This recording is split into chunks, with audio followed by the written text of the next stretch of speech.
السلام علیکم ورحمۃ اللہ وبرکاتہ۔ الحمدللہ رب العالمین، الصلاة والسلام علی رسولہ سیدنا محمد وعلی آلہ واصحابہ اجمعین۔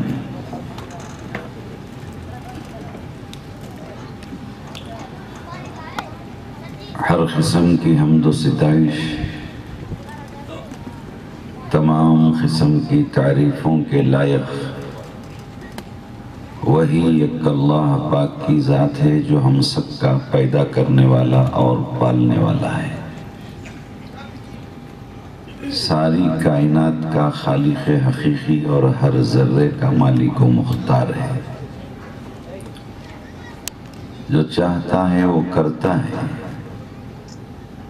اس کے کرنے کرانے میں، قوت و طاقت میں، شان و شوکت میں، رعب اور دبدبے میں، ارادے اور فیصلے میں کوئی اس کا شریک ساجی ہمسر نہیں۔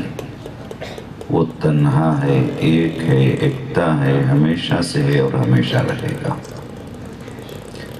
وہ پاک پروردگار عالم اتنی بڑی قوتوں کا مالک ہے، اگر کسی ایک شخص یا خاندان و قبیلہ، قوم و ملت کو عزت و اقتدار، ترقی اور سربلندی، سرخروئی اور کامیابی، نیکی اور ہدایت کا فیصلہ فرما دے، قسم خدا کی دنیا کی ساری طاقتیں مل کر اللہ کی طرف سے عطا کردہ ان نعمتوں کو بندوں سے چھین نہیں سکتے۔ ہاں، اگر اللہ پاک کسی کی بدعمالیوں سے یا غیر ذمہ دارانہ زندگی سے ناراض ہو کر ذلت کا، بربادی کا، آفت کا، آزمائش کا فیصلہ فرما دے، پھر ساری طاقتیں مل کر اللہ کے طرف سے مبتلا کردہ مصیبتوں سے نجات نہیں دلا سکتے۔ صلاۃ و سلام ہو محمد الرسول اللہ صلی اللہ علیہ وسلم پر، آپ کے اصحاب پر، آپ کی ازواج پر، آپ کے آل پر، ماننے والوں پر، متبعین پر۔ قابل صد احترام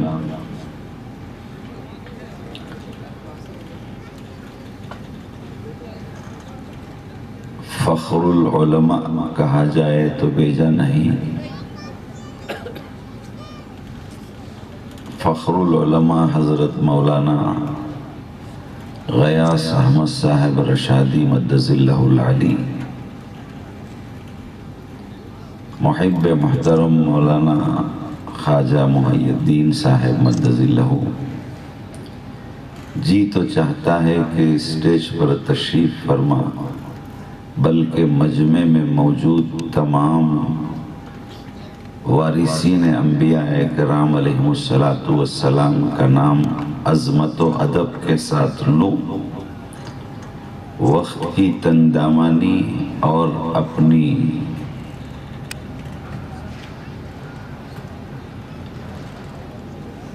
لا علمی اور آپ حضرات سے بار بار ملاقاتیں نصیب نہ ہونے کے نتیجے میں نام کا لینا بھی مشکل معلوم ہو رہا ہے، پھر بھی مجھے فخر ہے۔ بزرگان محترم، برادران عزیز، مجھے ایک قسم کی قوت اور طاقت سی محسوس کر رہا ہوں اس جلسے میں آ کر کے۔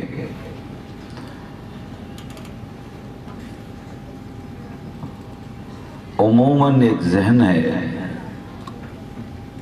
بھائی مدرسے میں پڑھ لیے ہیں، کیا کرو گے؟ میں فلاں جگہ کا خطیب ہوں، میں فلاں مدرسے کا مدرس ہوں، اور بعض کہتے ہیں میں خود مدرسہ قائم کیا ہوں، اتنے طلبہ ہیں۔ الحمدللہ مسند تدریس بھی بہت بڑی ذمہ داری ہے، مدارس کا قیام بھی بہت بڑی دل گردے کی بات ہے۔ عمومی رجحان سے ہٹ کر امت بلکہ گرتی ہوئی انسانیت کو تھامنے کے لیے ایک عزم اور حوصلہ لے کر کے مولانا غیاث احمد صاحب رشادی مدظ اللہ العالی نے جو کھڑے ہوئے. شروع میں بعض ہمارے ہی ساتھیاں یہ کہتے تھے ارے بیت المال کا کام ہے، بہرحال کہاں تک چلے گا، کیسے چلے گا.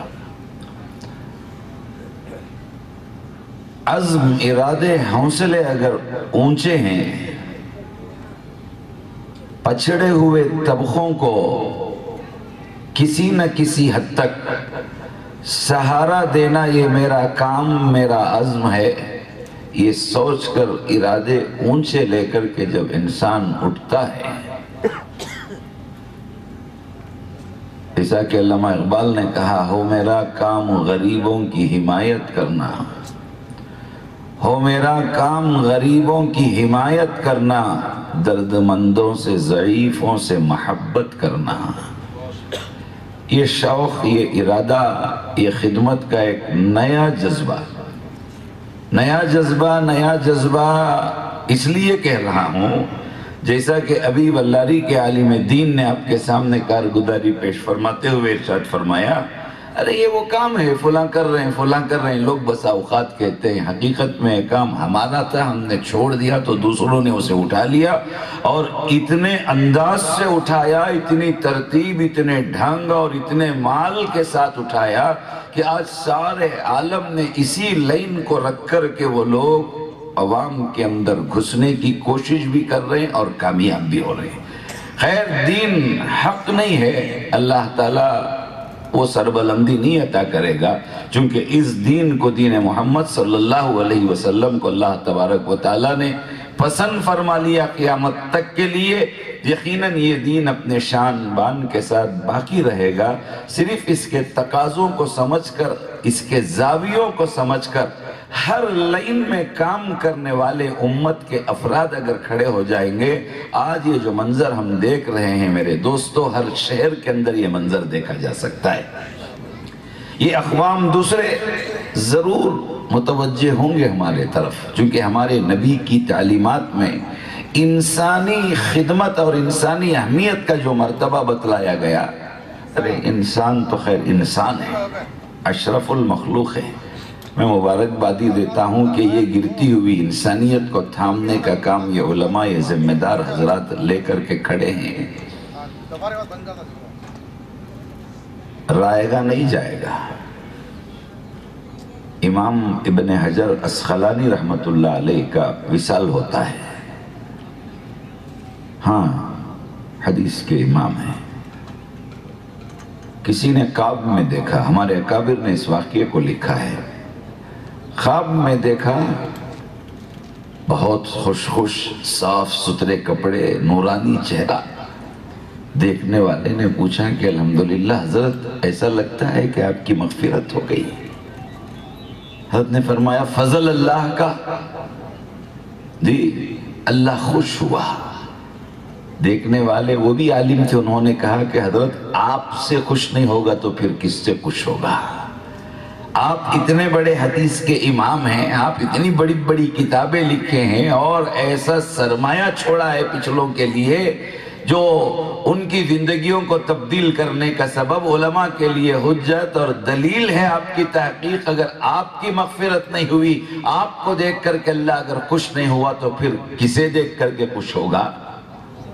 اس وقت امام ابن حجر اسقلانی کا جواب سنو میرے دوستو. ہمارے اہل علم نے اس واقعے کو لکھا. حضرت نے فرمایا بھائی یہ سب کچھ نہیں. جب حاضری ہوئی دربار خدا میں، اللہ کے سامنے حاضری ہوئی، پوچھا اے ابن حجر کیا لایا ہے؟ کمال عبدیت یہ ہے کہ انسان اپنی عبادتوں کو خوب مزے لے لے کر کے کہے. اس سے چونکہ مولانا نے تربیتی خطاب کہہ دیا، تربیت وہ کر سکتا ہے جو یہ کام کیا ہو. ابھی آپ کو دیکھ کر ہمارے کچھ حوصلے بن رہے ہیں، کھل رہے ہیں. کیوں نہیں یہ شاخ ہمارے علاقے میں، ہمارے صوبے میں قائم کی جائے، مولانا سے مدد لے کر، مولانا کی رہبری میں. یہ ہم سوچ رہے ہیں. تربیت تو آپ کریں گے، میری تربیت تو آپ حضرات جنہوں نے کارگزاری یہاں پر سنایا وہ کریں گے۔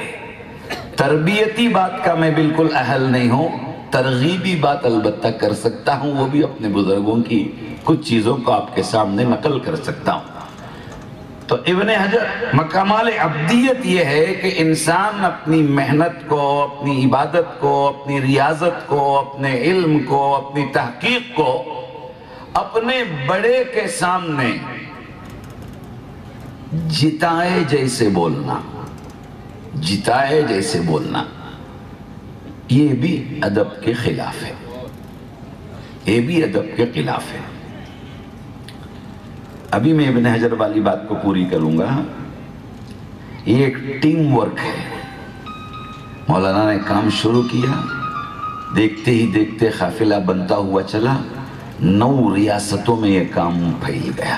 ایک ٹیم، ہر جگہ ایک ٹیم ہے، ٹیم ہے نا، ہر جگہ ایک ٹیم ہے۔ نبی پاک صلی اللہ علیہ وسلم کی 2 باتیں اشارتاً کہتا ہوں۔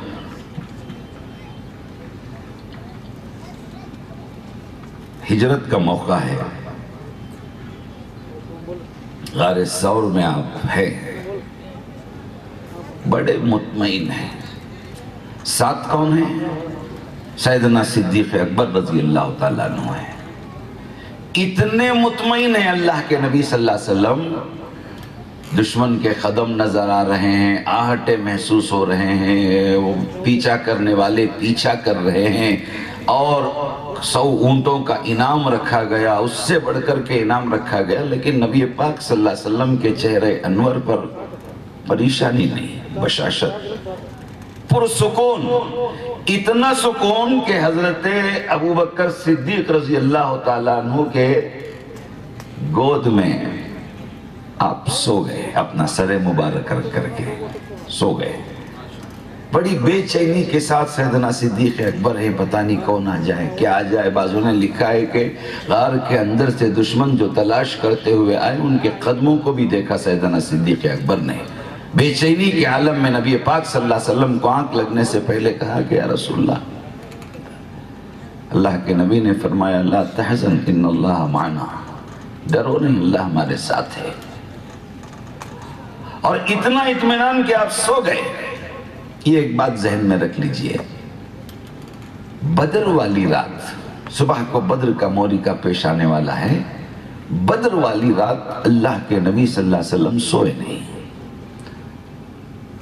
صحابہ ہیں، ترتیب بنا رہے ہیں، جنگ کا نقشہ بنا رہے ہیں، فلاں ہے، بے چین ہیں صحابہ کرام، فوج ادھر کی کتنی ہے، کیا ہے اس کا اندازہ لگائیں، کیا کیا کر رہے ہیں۔ آخر میں کسی ایک کو پکڑ کر کے ملا ہے، پوچھا کیا قصہ ہے، تو کوئی مل گیا ادھر طرف، پتہ نہیں ہماری جاسوسی میں آیا، کیا آیا نہیں معلوم، ہم نے اسے بہت سمجھا بجھا کر کے پوچھا، ڈانٹ کے بھی پوچھا کہ کتنے ہیں ادھر کے، تاکہ ہم کو پتہ چل جائے، لیکن یہ کہنے کو تیار نہیں۔ اللہ کے نبی صلی اللہ علیہ وسلم، دیکھیے حکمت، اللہ کے نبی نے فرمایا ڈانٹنے کی ضرورت نہیں اور وہ پوچھنے کی بھی ضرورت نہیں، چھوڑ دو بھائی، اطمینان رکھو، آپ آئے ہیں کسی کام سے، کرو، جاؤ تمہاری فوج میں مل جاؤ، اب تنہا آنے والوں کو ہم کچھ نہیں کرتے ہیں، جاؤ اطمینان کے ساتھ آپ مل جاؤ۔ یہ لوگ خیر پوچھے، آپ اسے بارے خاطر نہ لیں۔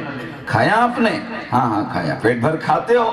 ہاں پیٹ بھر، چونکہ مکی بھائی ہیں، کنٹری بردر ہیں، جب ہم وہیں پیدا ہوئے وہیں رہے، تمہارا ہمارا آخر ایک تعلق ہے، صرف کلمہ کی بنیاد پر تمہیں ہم میں اختلاف آ گیا، لیکن خیریت تو پوچھنا میری ذمہ داری ہے۔ کھاتے ہو؟ پڑاؤ جو ڈالیں، آرام ہے وہاں پر؟ ہاں آرام ہے، بہت اچھے، اچھا۔ پیٹ بھر کھاتے ہو؟ ہاں کھاتے ہیں۔ کتنے اونٹ کاٹ لیتے ہیں؟ اس نے کہا کہ 10 اونٹ کاٹ لیتے ہیں تو ہم پیٹ بھر کر کھا لیتے ہیں۔ صحابہ سے فرمایا کہ ان کو بھیج دو، میں ان کی تعداد معلوم کر لیا۔ ایک اونٹ 100 آدمی آرام سے کھا سکتا ہے، 1000 سوا ہزار کا مجمع ہے دشمنوں کا ادھر طرف۔ صحابہ حیران رہ گئے۔ یہ رات اللہ کے نبی صلی اللہ علیہ وسلم سوئے نہیں۔ حضرات علماء کرام کی جماعت ہے، اللہ کے طرف اس قدر متوجہ، اتنے بے چین ہیں، اے اللہ یہ مٹھی بھر جماعت ہے جو تیرا نام لے رہی ہے، اگر تجھے یہ منظور ہے کہ آئندہ تیرا نام نہ لیا جائے، یہ مٹھی بھر کو جو تو کرنا ہے کر لے، اللہ آگے چل کر کے تیرا نام اسی انداز میں بلند ہو، ہم یہ چاہتے ہیں پروردگار۔ اے اللہ تو ہمیں کامیابی عطا فرما، فلاں فلاں فلاں بیچے۔ اہل علم نے لکھا ہے یہ بے چینی وہاں بالکل سکون، ساتھ فوج نہیں، ساتھ ساتھی نہیں، ساتھ جیالے نہیں، ساتھ سورما نہیں ہے جی، یہاں 313 ہیں، کسی نہ کسی حد تک ہتھیار سواری ہے، پہلے سے تیاری بھی ہے، فلاں بھی ہے، دشمن کدھر سے آیا، کہاں پڑاؤ ڈالا، ان کی گنتی کا اندازہ، ان کے ہتھیاروں کا اندازہ، ان کی سواریوں کا اندازہ، سب کچھ ہونے کے باوجود اللہ کے نبی صلی اللہ علیہ وسلم بہت ہی دعا میں وہ رات بڑی بے چینی کے ساتھ اللہ کے طرف متوجہ ہو کر گزار رہے۔ یہاں کدھر سے سور میں کدھر سے دشمن آ رہا ہے، کیا حملہ ہوگا، ساتھ کوئی نہیں، باہر کی خبر نہیں مل رہی ہے، باوجود بے سر و سامانی کے ایک دم اطمینان۔ اہل علم نے، حکیم الاسلام حضرت مولانا قاری طیب صاحب رحمۃ اللہ علیہ نے ارشاد فرمایا، میرے دوستو یہاں اطمینان اس لیے تھا کہ میں ہوں اور میرے ایک رفیق ہیں جو بالکل ہی ہمارے سے تربیت یافتہ، مجے ہوئے، ہمارے حکم تو حکم، ہمارے ایمان کو سمجھنے والے، ہمارے اشارے کو سمجھنے والے، ضرور ہمیں کچھ نہیں ہوگا، ہمیں پروردگار ضرور ہماری حفاظت فرمائے گا۔ لیکن بدر والی رات کا مسئلہ ہے کہ میرے ساتھ ایک بہت بڑی ٹیم ہے تیرا کی، بہت بڑی جماعت ہے، کسی نہ کسی ٹیم میں سے کسی ایک آدمی کے دل میں کہیں کسی کونے میں اگر کوئی خدشہ، خوف، پریشانی پیدا ہو جائے، اس کی شامت سب کو برداشت کرنا پڑے گا، اس کی شامت سب کو برداشت کرنا پڑے گا۔ اے اللہ یہ مٹھی بھر جو میرے ساتھ ہیں، اے اللہ ان کو قائم رکھ، ان کو دائم رکھ، استقامت عطا فرما، ان کو مضبوط فرما۔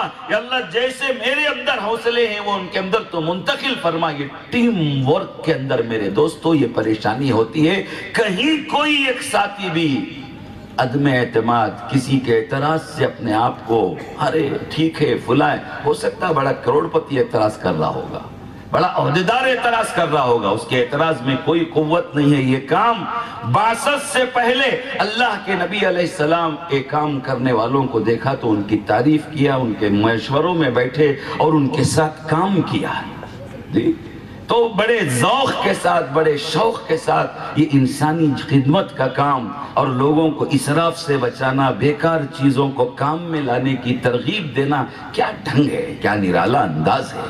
میں اشتہار ہمیشہ یہ پرچہ آتا ہے مجھے، میں ہمیشہ پڑھا کرتا ہوں، اس کی سرخیاں قوم کو متوجہ کرنے کا طریقہ بہت عظیم الشان ہے۔ دوستوں میں عرض یہ کر رہا تھا ابن حجر رحمت اللہ علیہ کی بات کو کہ انہوں نے کہا کہ اللہ پوچھا مجھے ابن حجر کیا لایا ہے، ابن حجر کیا لایا ہے، یہ ادب کے خلاف سمجھا کہ اللہ میں یہ لایا ہوں، حدیث کا یہ کام کیا ہوں، فلاں کام کیا ہوں، فلاں کام کیا ہوں۔ اللہ تو جانتے ہیں، ان کے سامنے اس طریقے سے کہنا نہیں ہے۔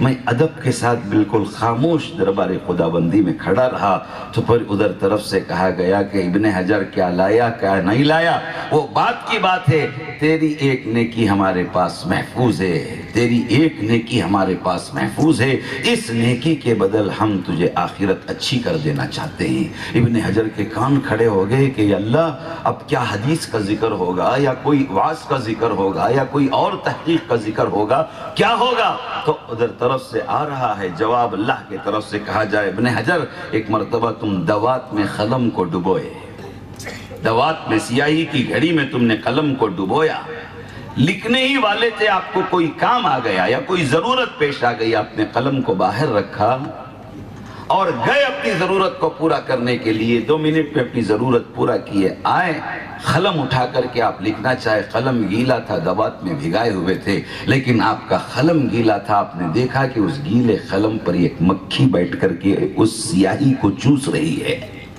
اس سیاہی کو چوس رہی ہے، تم نے فوراً لکھنا بند کر دیا، خاموش بیٹھ گئے، ڈسٹرب نہیں کیا اس مکھی کو، جب تک وہ گیلے قلم میں وہ سیاہی کو پی کر سیراب ہو کر وہ مکھی اڑ گئی، پھر آپ نے قلم اٹھا کر ڈبو کر لکھنا شروع کیا۔ تمہاری یہ ادا ہم کو پسند ہے کہ ہماری ایک مخلوق کو تم نے پیاسا دیکھنا پسند نہیں کیا، ہم تمہاری مغفرت کرتے ہیں۔ حدیث کا ذکر نہیں، بات کا ذکر نہیں، کتنے بڑے بڑے کام ابن حجر اسقلانی کے نہیں، لیکن میرے دوستو نہیں کا مطلب اس کا کوئی اجر نہیں، ایسا نہیں ہے، لیکن اللہ کو یہ بڑا پسند ہے کہ ایک آدمی ایک مخلوق، پیاسی مخلوق کو پلا دے، ایک ننگے کو کپڑا پہنا دے، ایک بھوکے کو کھانا کھلا دے۔ مجھے کتنا اچھا تھا کہ میں رات ہی نکل کر کے آتا، صبح سے ساری کارگزاریاں سنتا۔ ابھی میں نے بلاری کی ایک کارگزاری سنا، آپ نے جو آپ کے سامنے پیش کیا میرے دوستو، بیواؤں کا ذکر،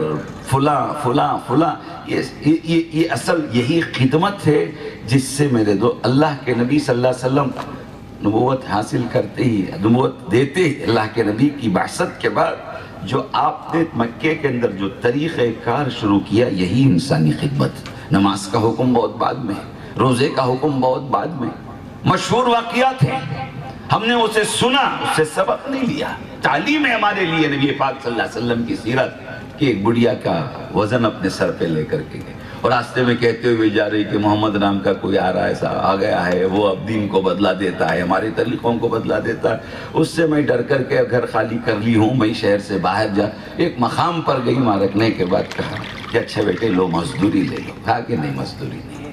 ارے آپ کون ہیں؟ اتنے بااخلاق ہیں جی، مزدوری بھی نہیں لی، ہمارے وزن کو اتنی دور لا کر کے پہنچا ہے۔ لوگ تو مال کی لالچ میں محنت کے لیے آگے بڑھتے ہیں۔ ارے یہ جوان علماء کرام اگر اپنی یہ محنت کو کسی تجارت کی فیلڈ میں چلے جائیں، یا میں خود اگر تجارت کی فیلڈ میں چلے جاؤں، بڑے بڑے تاجروں کے دانت کھٹے کر دوں گا۔ نہیں کریں گے ہم، نہیں کریں گے۔ اللہ جن کے ہاتھ میں منبر دیا قوم کو بات کرنے کا اور ایسی خدمتیں پھیل کر کرنے کا موقع دیا، میرے دوستو اگر وہ اپنی ذات کو بنانے، اپنی ذاتی زندگی بنانے کے لیے اگر آگے بڑھیں گے تو انشاءاللہ بہت آگے بڑھیں گے، لیکن اللہ نے توفیق دیا ہے نہیں تیری روزی میں پہنچاؤں گا جی، تو خلق خدا کا کام، تو ہماری خلق کی خدمت کا تو کام کر۔ تو بہرحال یہ بڑا نرالا انداز ہے میرے دوستو، اس سے ہر علاقہ متاثر ضرور ہوگا۔ یہ تو ذمہ داروں کا مجمع ہے ہمارے سامنے۔ میں بھرپور الفاظ میں آپ کو مبارکبادی پیش کرتا ہوں۔ اس ٹیم ورک میں ہر ایک اپنے امیر کو نمونہ بنا کر کے مستعد رہے، مضبوط رہے، قائم رہے۔ مسائل جو بھی سامنے آئے، اعتراض جو بھی سامنے آئے، نہیں اسے کان پر نہیں لینا، ہمارا کام ہم کو کرتے رہنا۔ الیاس صاحب رحمت اللہ علیہ سے کسی نے پوچھا کہ حضرت ہم دعوت کی یہ تشکیل کرتے ہوئے جب جاتے ہیں تو بعض لوگ چھیڑتے ہیں جی، ہم سے اولیاء کے متعلق کیا عقیدہ ہے یہ معلوم کرنا چاہتے ہیں، عرس سے متعلق ہمارا کیا خیال ہے معلوم کرنا چاہتے ہیں، فلاں سے متعلق اس طریقے سے چھیڑ کر کے ہم کو بحث میں لانا چاہتے ہیں۔ کیا حضرت ان کو منہ توڑ ہم جواب دیں؟